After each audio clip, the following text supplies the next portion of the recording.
Dunfermline, Scotland. Dunfermline is a city in the Kingdom of Fife. It was originally a royal capital of Scotland and was home to many kings, including Robert the Bruce. The town grew during the Industrial Revolution, with linen and coal mining becoming important industries.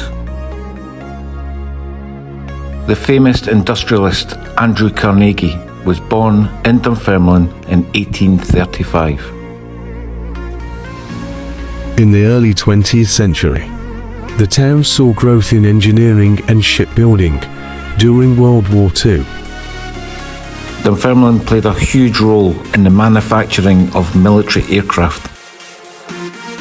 By 1960, the place had become a bustling town, with a rich history and diverse economy. Since the 1960s, Dunfermline has continued to grow and develop. In the 1960s and 1970s, new housing estates were built to accommodate the town's growing population. The town's retail sector also continued to expand during this period, with new supermarkets and shopping centres opening. In the 1980s and 1990s, the town faced some economic challenges, as many of its traditional industries, such as textiles and engineering, declined. However, the town's economy began to diversify, with new sectors such as electronics and financial services emerging. Dunfermline started becoming a popular commuter town, with easy access to Edinburgh only 20 miles to the south.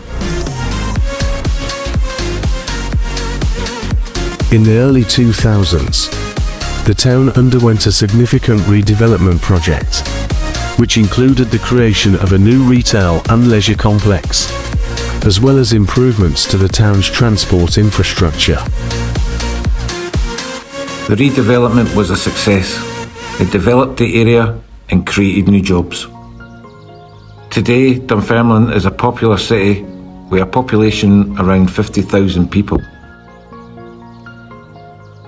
It is home to a mix of traditional and modern industries, including engineering, electronics, financial services, and retail.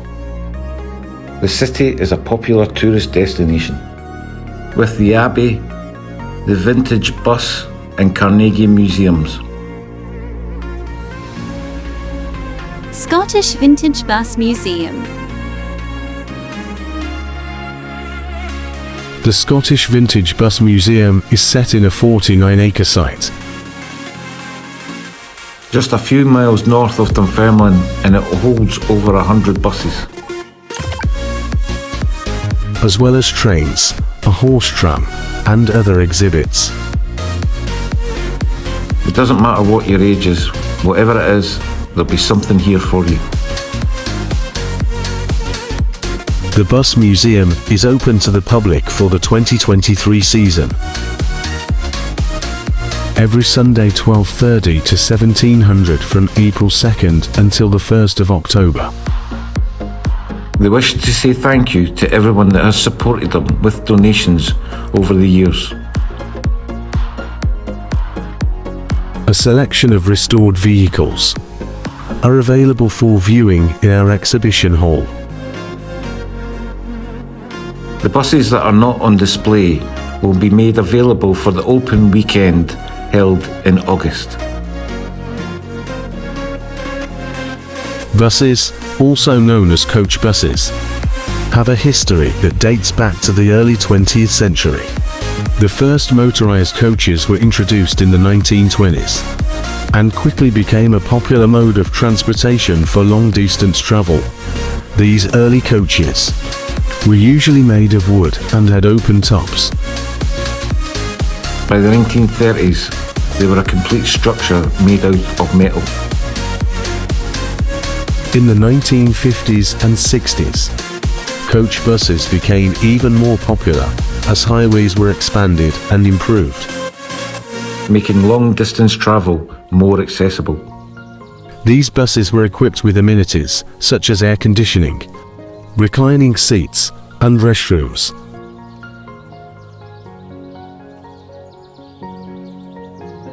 Today, coach buses are a common sight on highways around the world and are used for a variety of purposes.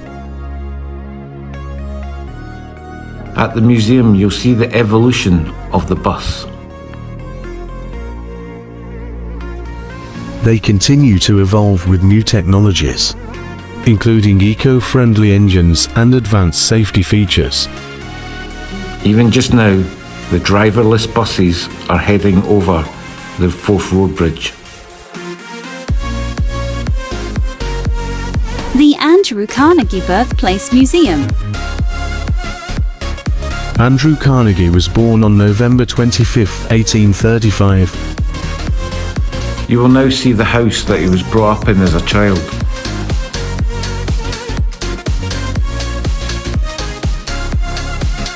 He grew up in a poor family and moved to the United States with his family when he was 13 years old. In America, he started working in a textile factory, but soon became interested in the telegraph and worked as a messenger boy. He eventually became a telegraph operator. And then an investment banker, amassing a significant amount of wealth. In the late 1800s, Carnegie became a prominent figure in the steel industry. He founded the Carnegie Steel Company and eventually became one of the wealthiest men in the world. He is known for his innovative business practices, including vertical integration and cost-cutting measures. He was a pioneer and he helped revolutionize the industry. From his humble beginnings that are on the screen now to one of the wealthiest men in the world. Carnegie was also a philanthropist, and after selling his steel company to J.P. Morgan, he devoted most of his time and wealth to charitable causes. He believed in the idea of the gospel of wealth, which stated that the wealthy had a responsibility to use their wealth to improve society. He funded the construction of libraries, universities, and cultural institutions, and donated money to organizations that promoted peace and disarmament. Andrew Carnegie died on August 11th, 1919. In Lenox, Massachusetts, at the grand old age of 83. His incredible legacy as a business leader and philanthropist continues to be studied and debated to this day.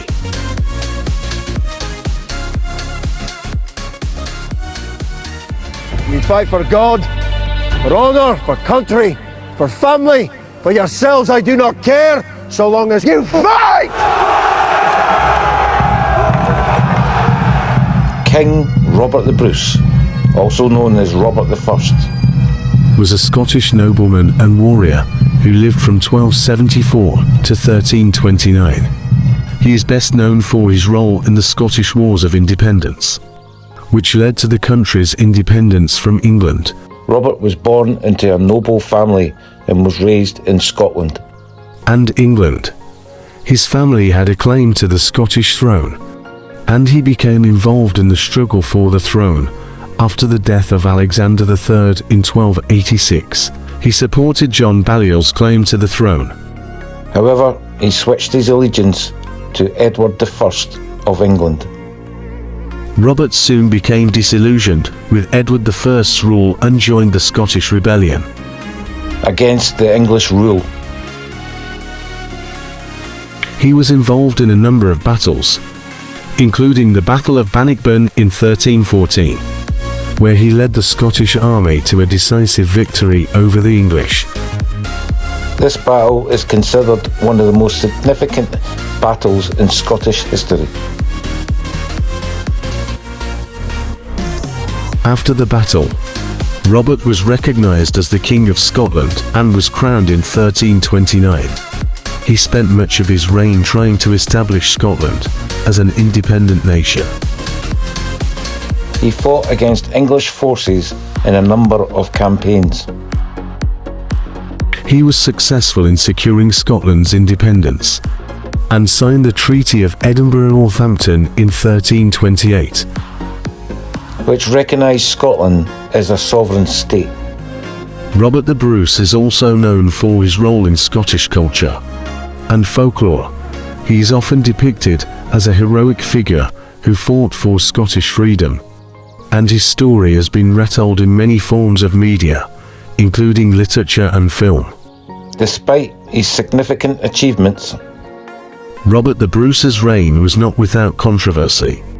He was criticised for his harsh treatment of political rivals and for his alliances with the English during his early career. Claimants to the Scottish throne, including Edward Balliol, the son of John Balliol. Robert the Bruce died in 1329. at the age of 54, and was buried in Dunfermline Abbey. But his heart was removed and taken on a crusade by his friend and lieutenant, Sir James Douglas. His legacy as a warrior and a symbol of Scottish independence continues to be celebrated today, and he remains an important figure in Scottish history and culture. If you're fascinated by the history, culture, and beauty of Scotland, then you won't want to miss out on Scotland people and places. Our channel is dedicated in exploring all that Scotland has to offer, From stunning landscapes and historic landmarks, to fascinating stories and local traditions. our team of experts is passionate about sharing their knowledge and love of Scotland with our viewers, and we are committed to providing high-quality, informative, and entertaining content. So, whether you're a lifelong Scot or a curious traveller, Be sure to subscribe and follow Scotland People and Places for an immersive journey. through this amazing country, Cheerio for now.